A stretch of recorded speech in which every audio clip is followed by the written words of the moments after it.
नमस्कार दोस्तों, कैसे हैं आप सभी लोग। Fantasy talent hub YouTube channel में आप सभी लोगों का स्वागत है। दोस्तों, दो बिगड़ैल वाहियात नीच बच्चों के जो मैच हैं वो आपको कल देखने मिलेंगे। एक तरफ आपको मिल जाएगी पाकिस्तान तो दूसरी तरफ आपको मिलेगी बांग्लादेश। ये जो दोनों टीमें हैं, इन दोनों टीमों के इस मैच का ज़्यादा कुछ महत्व तो नहीं है, लेकिन फिर भी कम से कम ये दोनों टीमें चाहेंगी कि थोड़ी बहुत इज्जत बची रहे और एक मैच तो कम से कम जीत के जाया जा सके। तो यहाँ पर होगा ये कि दोनों टीमें अपनी पूरी कोशिश तो करने वाली हैं, लेकिन इनमें से ऐसे कौन कौन से प्लेयर्स हैं जो अपनी इस कोशिश में कामयाब होंगे वो मैं आपको क्लियर करने वाला हूं। उसके बारे में डिटेल से बात करेंगे, तो वीडियो को ध्यान से देख लेना। और अगर आपको चाहिए ग्रैंड लीग के कॉम्बिनेशंस तो मुझे कमेंट सेक्शंस में बता देना। जो कमेंट सेक्शन है वहां पर जाकर क्लियर कर देना, हाँ हाँ हाँ हाँ चाहिए ग्रैंड लीग के कॉम्बिनेशंस, तो वो मुझे ज़रूर लिखना, जिससे मैं आपको एक वीडियो और लाकर दे दूं। अब सबसे पहले जिन लोगों ने चैनल को सब्सक्राइब नहीं किया है वो लोग चैनल को सब्सक्राइब कर लीजिए, जिससे कि होगा ये कि आने वाली वीडियोस के नोटिफिकेशन आपको मिल जाएंगे। और साथ ही साथ टेलीग्राम ज्वाइन कर लेना, क्योंकि दोस्तों अब सर्च करने से हम आपको शायद नहीं मिल पाएंगे, क्योंकि कुछ ऐसी जो बाहरी ताकतें हमारे ऊपर दबाव बनाने की कोशिश कर रही हैं जो परेशान कर सकती हैं। इसीलिए कह रहा हूं कि टेलीग्राम ज्वाइन कर लो, साथ में सब्सक्राइब कर लो यूट्यूब पे, जिससे कि आने वाली वीडियोस के नोटिफिकेशन जो है वो मिल जाए तो आप डायरेक्ट वीडियो को देख सको। और अब बात कर लेते हैं, और टेलीग्राम का लिंक कहाँ मिलेगा। टेलीग्राम का लिंक है डिस्क्रिप्शन में, मतलब टाइटल पर क्लिक करोगे तो नीचे डिस्क्रिप्शन बॉक्स खुल जाएगा। पहला ही जो लिंक है ना वो टेलीग्राम का लिंक है। अब बात कर लेते हैं जरा ग्राउंड के बारे में। मैच जो है ये खेला जाएगा रावलपिंडी क्रिकेट स्टेडियम। ये जो पाकिस्तान की टीम है ना, इसकी वजह से कुछ मैच पाकिस्तान में कराने पड़ रहे हैं, नहीं तो सारे मैचेस आपको दुबई के आसपास देखने मिलेंगे। और सेमीफाइनल फाइनल भी लगभग वहीं खेला जाएगा। तो सिर्फ ये पाकिस्तान है ना जो मान नहीं रही थी बाहर खेलने के लिए, इसलिए कुछ मैचेस पाकिस्तान में हो रहे हैं। अब टोटल इस मैदान पर 26 मैचेस हो चुके हैं, जिनमें से 14 बार चेस करने वाली टीम ने मैच को विन किया है। लगभग सभी तरह के स्कोर यहां पर बन चुके हैं। वैसे देखा जाए तो एवरेज स्कोर 250 है, लेकिन अगर पिछला मैच उठाकर देखोगे तो 336 मिलेगा। उससे पहले वाले मैच में 288 था। यहां तो खैर जिम्बाब्वे थी और यहां पर भी जिम्बाब्वे थी। तो ओवरऑल अगर देखा जाए तो यहां पर आपको लगभग 300 का जो आंकड़ा है ना वो देखने मिल जाएगा। 300 का आंकड़ा यहां पे बहुत आराम से आपको देखने मिल सकता है। अब स्कोर करने वाले प्लेयर्स की बात करें तो डायरल मिशेल जो कि नंबर 3 पर बैटिंग कर रहे थे, 129 किया था। सीन विलियम्स ने भी 100 लगाया था, सीन विलियम्स का 75 था। हालांकि ये नंबर 5 पर बैटिंग कर रहे थे और मिचेल ने यहां पर भी 113 किया था। तो एक चीज तो हमें समझ में आ रही है कि जो विकेट है वो बैटिंग के हिसाब का विकेट है। पाकिस्तान को पता था कि हमारे पास गेंदबाजी तो है लेकिन बल्लेबाजी नहीं है, इसलिए हमें बैटिंग विकेट चाहिए। लेकिन उनको ये नहीं पता था ना कि बैटिंग विकेट पे हमारे भी तो गेंदबाज ठुकेंगे, और वही स्थिति है। फकर जमान ने भी 180 बनाया चुके हैं इस मैदान पे। बाबर आजम 125 बना चुके हैं नंबर 3 पर बैटिंग करके। फकर जमान ने 117 बनाया था और बाबर आजम ने 77 बनाया था। तो ये चीज तो हमें बहुत अच्छे से समझ में आ रही है कि बैटिंग विकेट है तो बल्लेबाज को कैप्टन बनाने में ज्यादा ही फायदा है। बल्लेबाज की तरफ ही हमें जाना पड़ेगा। अगर कहीं गलती से गेंदबाजों के हिसाब का कोई विकेट देखने मिलता है तो उसके लिए जो फाइनल अपडेट है वो मैं आपको टेलीग्राम पे बताने की कोशिश करूंगा, क्योंकि वही हमें जब फाइनल पिच रिपोर्ट क्लियर होगी तो वो मैं आपको बता दूंगा। अब पावर प्ले की स्थिति क्या है कि लगभग एक विकेट जो है वो आपको पावर प्ले में देखने मिल जाएगा। सेकंड इनिंग में बिल्कुल सिमिलर सिचुएशन है, वही एक विकेट आपको सेकंड इनिंग में देखने मिल जाएगा। और ज्यादातर जो विकेट्स हैं वो फास्ट बॉलर्स के ही खाते में गिरने वाले हैं, तो फास्ट बॉलर्स आपके लिए इंपॉर्टेंट पिक हो गए। तो ये जो सारी चीजें है ना, इससे आप एक सही बैलेंस कॉम्बिनेशन बनाने में आपको मदद मिलेगी कि भैया बैटिंग विकेट है, बल्लेबाज को कैप्टन कर लो। बल्लेबाज ज्यादा रख लेना, भरोसा नहीं कौन सा बल्लेबाज 100 मार के आ जाए। स्मॉल लीग की बात कर रहा हूं स्पेशली। पावर प्ले में दोनों इनिंग्स में एक एक विकेट लगभग है, फास्ट बॉलर्स ज्यादा विकेट निकाल रहे हैं। तो ये सारी चीजें अगर दिमाग में है तो फिर एक सही कॉम्बिनेशन बना पाओगे। अब बात कर लेते हैं भैया दोनों टीमों के हेड टू हेड मैचेस के बारे में। लास्ट टाइम जब ये दोनों टीमें आमने सामने हुई, ये 2023 की बात है, जब बांग्लादेश ने 204 बनाया था और पाकिस्तान ने 205 बनाया था। इस मैच में लिटन दास के 45 थे, महमूदुल्लाह का 56 था, 43 रन थे शाकिब अल हसन के, और 3 विकेट निकाले थे मेहदी हसन मिराज ने। तो दूसरी तरफ अब्दुल्ला शफीक अभी इस मैच में नहीं है, फ़खर जमान भी शायद नहीं खेलेंगे, अगर ठीक हो गए होंगे तो ज़रूर वापस आ सकते हैं। इसके अलावा मोहम्मद वसीम के 3 विकेट और शाहीन शाह अफरीदी के भी 3 विकेट थे। और इसके पहले जो एक और मैच हुआ था जिसमें मुशफ़िकुर रहीम का 64, इमाम उल हक का 78, रिजवान का 63, हारिस रऊफ के 4 विकेट और नसीम शाह के 3 विकेट हमने देखे थे। और वैसे तो ये मैच पाकिस्तान को जीत जाना चाहिए, कम से कम ये मैच तो जीत जाना चाहिए। अब अगर बात की जाए पाकिस्तान की प्रोबेबल प्लेइंग 11, एकमात्र चेंज जो संभव है कि इमाम उल हक के स्थान पे फ़खर जमान आ सकते हैं अगर वो पूरी तरीके से फिट होंगे तो। अभी तक उनके फिट होने या ना होने की कोई न्यूज़ नहीं आई है, इसीलिए तय नहीं किया जा सकता, तो ये चीज़ तो आपको बाद में ही क्लियर होगी। अब पावर प्ले में पहला ओवर अफरीदी, दूसरा ओवर नसीम शाह, फिर अफरीदी, फिर नसीम शाह। जब ये दोनों थोड़े थोड़े अगर सस्ते साबित हुए तो फिर रिपीट करेंगे, अगर महंगे साबित हुए तो रऊफ और अबरार आ जाएंगे। डेथ ओवर में गेंदबाजी किससे कराते हैं? अफरीदी से, नसीम से और रऊफ से। अब वेन्यू रिकॉर्ड की अगर हम बात करें तो यहाँ पर मैं आपको एक और चीज़ दिखाना चाहता हूँ जिससे आप लोगों को समझ में आएगा कि ग्राउंड कैसा है, कि जब जब बैटिंग विकेट होता है, जब बल्लेबाजों के हिसाब का विकेट होता है तो टॉप ऑर्डर कैसे स्कोर करता है। आप देख सकते हैं कि बाबर आजम ने इस मैदान पर 5 मैच खेले हैं जिनमें से 3 बड़े स्कोर उसने बनाए हैं, और इमाम उल हक ने 5 मैच बड़े खेले हैं जिसमें 250 है इसके पास में, और रिजवान के पास में 5 इनिंग में 40 का बैटिंग एवरेज है, और एक बार ये भी 50 कर चुका है। तो ये चीज़ तो आप समझ सकते हैं कि बैटिंग विकेट है, इसीलिए ऐसी सिचुएशन है। अब गेंदबाजी की अगर बात करें तो शाहीन शाह अफरीदी के पास में 7 विकेट्स हैं, नसीम शाह के पास में 2 पारियों में 3 विकेट्स हैं, और हारिस रऊफ के पास में भी 7 विकेट्स आपको देखने मिल जाते हैं। अब पहला नाम है बाबर आजम का। तो बाबर आजम क्या स्थिति बताते हैं कि बांग्लादेश के सामने जो 4 पारियां खेली हैं और टोटल रन है 123। हालांकि बांग्लादेश के सामने इतना अच्छा रिकॉर्ड नहीं है, 96 का हाईएस्ट है, एक बार 50 से ऊपर का स्कोर किया है। और वैसे देखा जाए ना तो बांग्लादेश के सामने खेला गंदा है इन्होंने, ठीक है। 2023 और 2025 के सामने में इनका 45 का बैटिंग एवरेज है, बस इतना इनसे प्लस पॉइंट होता है कि टिक टुक करके 30 रन जो बना देते हैं ना, तो हमें संतुष्टि हो जाती है कि हमारा कप्तान तो गच्चा नहीं कर रहा है। इसीलिए बाबर आजम एक सेफ चॉइस हो जाते हैं कैप्टनसी की ज़्यादातर मैचेस में।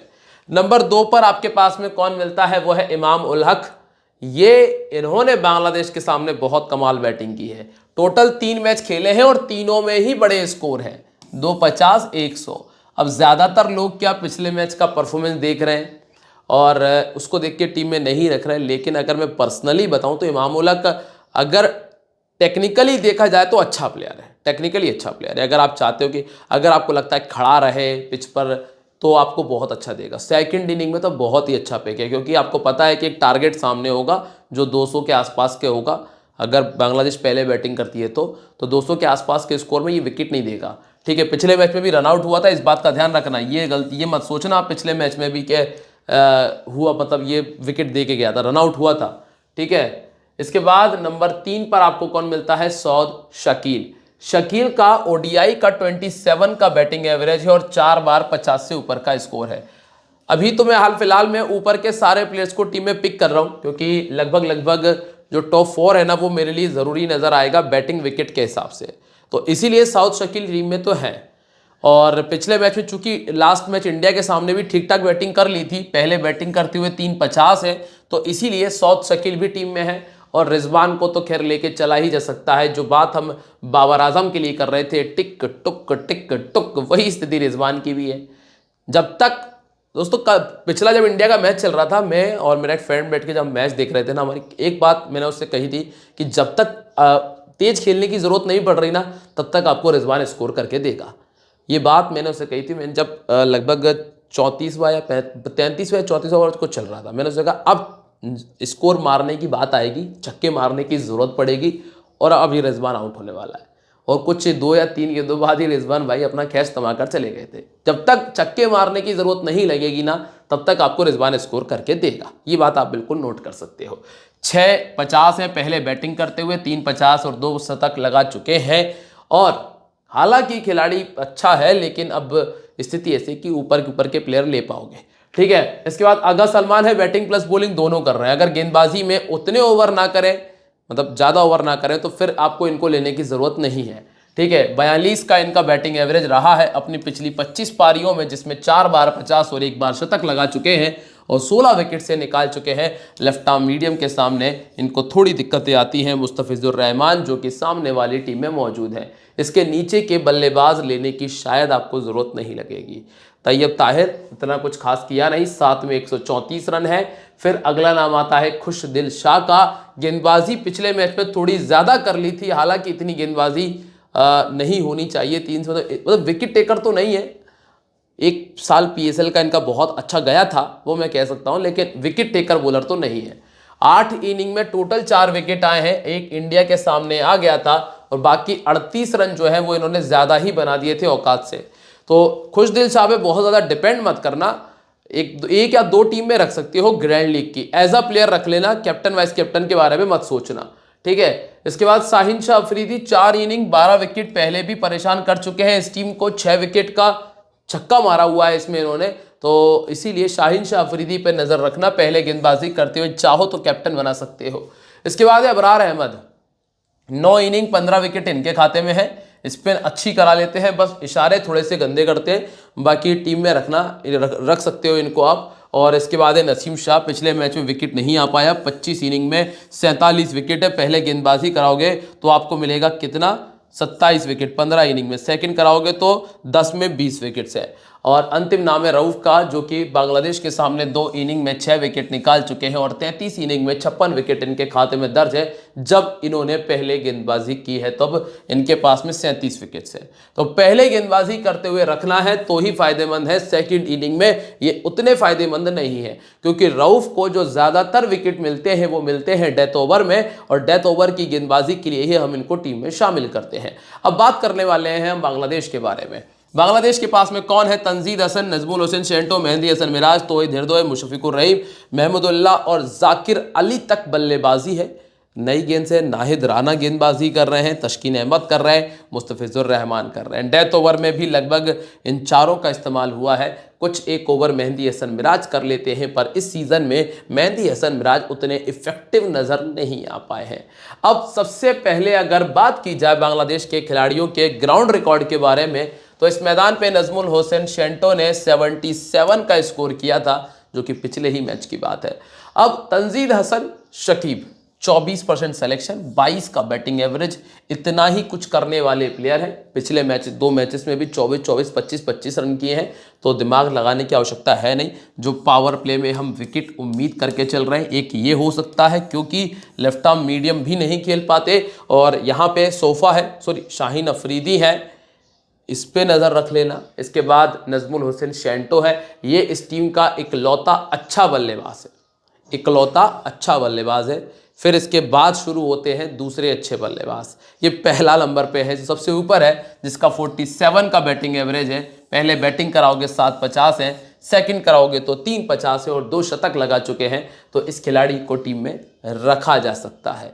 नंबर 3 पर है मेहंदी हसन मिराज, चूंकि ये बॉलिंग भी करते हैं इसलिए मिराज को छोड़ना थोड़ा सा मुश्किल होता है। मेहंदी हसन मिराज 31 विकेट है, अब चाहे ये कुछ करें ना करें, लेकिन बात ऐसी है कि 10 ओवर के आसपास पूरी गेंदबाजी कर जाते हैं, प्लस बल्लेबाजी भी ठीक ठाक कर लेते हैं। T20 में तो अच्छी करते हैं, वनडे में नहीं कर पा रहे हैं, एक अलग बात है। राइट आर्म फास्ट बॉलिंग के सामने बैटिंग एवरेज 13 है। अब चूंकि बैटिंग विकेट है तो फिर उम्मीद करूंगा कि स्कोर करें। यहाँ पे हारिस रऊफ और नसीम शाह 2 ऐसे गेंदबाज हैं जो इनके लिए परेशानी बन सकते हैं। इसके बाद है तोहिद हिरदोय, ये इस टीम का दूसरा अच्छा प्लेयर है। कौन सा, पहला था नजमुल हुसैन, दूसरा अच्छा प्लेयर है तोहिद हिरदोय। एक और अच्छा प्लेयर बताऊंगा जिसका 35 का बैटिंग एवरेज है, पहले बैटिंग करते हुए 550 और 1 शतक लगाया है। लेकिन मैं आपको एक बात क्लियर कर दूं, इनके बल्लेबाज ऐसे हैं, जब टीम सामने वाली कोई ठीक ठाक आती है ना, तो उसके सामने एक ही बल्लेबाज चलता है इनका। आप ये बहुत रेयर देखोगे, आप पुराना स्कोर कार्ड उठा लेना, ऐसा बहुत कम होगा कि 3 बल्लेबाजों ने 50-50 कर दिए, या फिर एक ने 100 कर दिया, एक ने 80 कर दिया, एक 90 बना दिया, ऐसा बहुत कम देखने मिलता है। इसलिए यहां थोड़ा सा लक के साथ में खेलना पड़ेगा कि नजमुल को लिया, नजमुल स्कोर कर जाए, तोहिद को लिया, तोहिद स्कोर कर जाए, या फिर महमूदुल्लाह को लो, वो स्कोर कर जाए। तो टोटल 3 प्लेयर इनके पास में, और तीनों में से एक प्लेयर ही आपको 70-80 का स्कोर करके दे पाएगा। आप ऐसा मतलब बहुत ही रेयर देखोगे कि 2 खिलाड़ी खेल रहे हैं, दोनों 70-70, 75-75 पे खेल रहे हैं। ऐसा बहुत कम मैंने देखा बांग्लादेश की टीम में। तो ये चीज़ आप थोड़ा सा ध्यान रखना, यहां थोड़ा सा लक के साथ में आपको जाना पड़ेगा कि अच्छे प्लेयर तो ये तीनों हैं। इसके बाद है मुशफिकुर रहीम, ये थोड़ा सा डाउन हो गए, पहले ठीक खेला करते थे। 450 यहाँ है, 350 यहाँ पर भी है, और पुराना रिकॉर्ड देखोगे तो अच्छा ही मिलेगा, क्योंकि पहले तो अच्छा खेलते थे। लेफ्ट आर्म मीडियम के सामने इनको दिक्कत रही है। हारिस रऊफ 2 बार आउट कर चुके हैं, और शाहीन अफरीदी भी 2 बार आउट कर चुके हैं। बूढ़े हो चुके हैं तो आई साइड भी स्लो हो गई है, गेंद पर बल्ला देर से आता है इनका। इसके बाद है महमूदुल्लाह, ये है एक खिलाड़ी, इनका बुढ़ापा है लेकिन अच्छा प्लेयर है, कब स्कोर कर जाए कह नहीं सकते हो आप। इसलिए तीसरा ऐसा प्लेयर है जो इस टीम के अंदर जिसको रखने में मुझे परेशानी नहीं होती है। पहले बैटिंग करते हुए 550 है, और अफरीदी के सामने ये 2 बार आउट हो चुके हैं। गेंदबाजी में इस टीम के सामने पहले 7 विकेट निकाले हैं। जाकिर अली नया खिलाड़ी है, पिछले 2 मैचेस में स्कोर करके आ रहा है, ज़्यादातर लोग ट्रस्ट कर रहे हैं। बैटिंग एवरेज भी बहुत अच्छा है, 7 मैच खेलकर 264 रन बना चुके हैं। इसके बाद गेंदबाजी में नाहिद राना 4 पारी 5 wicket, Rishad Hussain 9 innings 8 wicket, और अंतिम जो 2 नाम हैं जिसमें तस्कीन अहमद 26 में 42 विकेट्स हैं, वही मुस्तफिजुर रहमान 27 में 33 विकेट है। इनमें अगर देखा जाए तो तस्कीन अहमद ज़्यादा भरोसेमंद और विकेट टेकर बॉलर है। अगर पहले गेंदबाजी कर रहे हैं तो फिर तस्कीन अहमद को रख लेना, आपको 2 विकेट बहुत आराम से देके चला जाएगा। ठीक है, अब बात करें अगर कैप्टन वाइस कैप्टनसी की, तो रिजवान, बाबर, नसीम, ये मेरे 3 बेटर ऑप्शंस हैं। फिर मेहंदी हसन मिराज, शाहीन शाह अफरीदी और अगा सलमान की तरफ देखा जा सकता है जब ग्रैंड लीग के कॉम्बिनेशन तैयार कर रहे हो। अब बात कर लेते हैं ज़रा टीम कॉम्बिनेशन की, और सारी चीज़ें अगर सही हो तो लाइक, कमेंट, शेयर कर दीजिएगा, टेलीग्राम ज्वाइन कर लेना। और जिन जिन मेरे भाइयों ने अभी तक ऑनेस्ट 11 एप्लीकेशन को साइन अप नहीं किया है, जाओ अभी जाओ। कहाँ जाना है? डिस्क्रिप्शन में या फिर टेलीग्राम पे आपको लिंक मिल जाएगा, ऑनेस्ट 11 एप्लीकेशन का साइन अप मार लेना। बाबर आजम, नजमुल हुसैन शेंटो, इमाम उलक, सौद, शकील, हसन मिराज, अगा सलमान, तस्कीन अफरीदी, कप्तान नासिम है, और अबरार अहमद को टीम में रखा है। कुछ 2 से 3 चेंजेस होंगे टॉस के हिसाब से, तो वो टॉस के हिसाब के जो टीम है वो आपको टेलीग्राम पे दे दी जाएगी, वहाँ पे रहोगे तो चीज़ें क्लियर कर दूंगा। ध्यान रखिएगा, दिस गेम में बी हैबिट फॉर्मिंग और financially risky, so please play responsibly. मिलते रहेंगे आप लोगों से अपनी अगली वीडियो में दोस्तों, तब तक के लिए बाय, जय हिंद, जय महाकाल।